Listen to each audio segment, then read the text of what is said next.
Hey everyone, I hope you're feeling alright, not too gloomy with the winter. It's been okay. Don't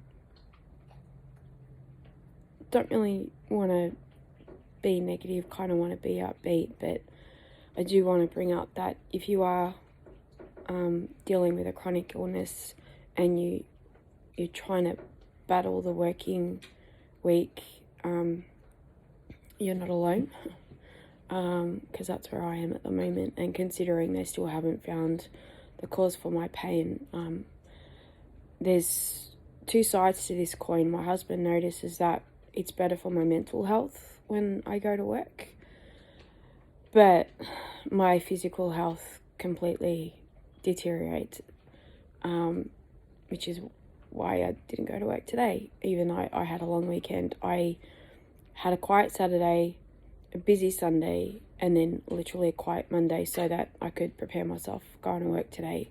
But I actually woke up very nauseous, and it hasn't gone away. I've got some Indigenous tea that I bought from the Royal Melbourne Show, which is one of the reasons I love going to the Royal Melbourne Show, because you find some like really interesting either food or craft or someone's story to tell. So it's not just for children. So that's why I love going there. So yes, I'm drinking some Indigenous tea, which generally does help with nausea.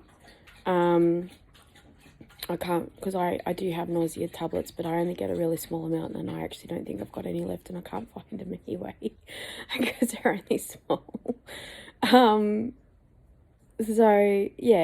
So one of the things that I do like to do, which, because we had two places to go on Sunday, I was happy to forego it, but I'm kind of glad that my husband pushed it, because he knows it puts a smile on my face, and in the end I'm very, very glad I went.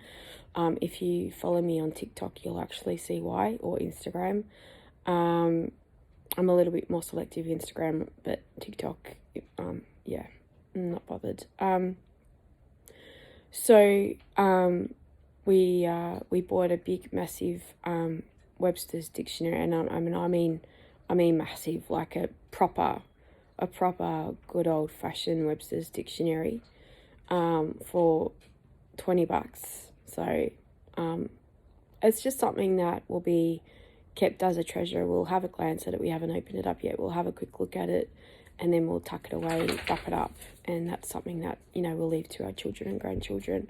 Someone's come to join us. Say hello. And then the other thing was these Chinese statues that I love, male and female, and I always look at them and I can never afford them, and I got them for under $30 Australian, and I quickly did a Google check to just validate my knowledge of what I believe in goods, and I was validated. So on Etsy they were selling for over £200. So that's like, to me, that's a massive win. Not that I'm reselling them or anything like that. They're all of my collectibles I keep, and it's just more for that,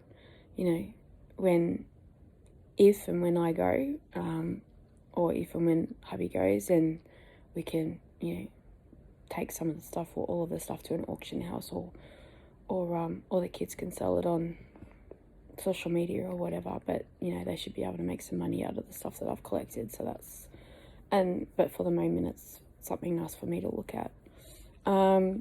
So I collect silver, glassware. I have over 100 different types of shot glasses. I have crystal glasses.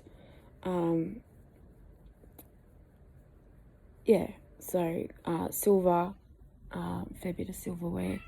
And there's some stuff that's been locked up for quite a while that, I probably, when I open it up, I'll be like, oh.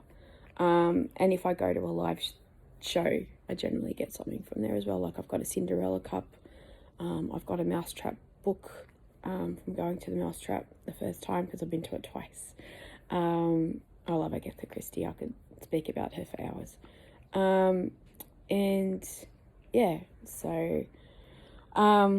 Just didn't want to be too negative today.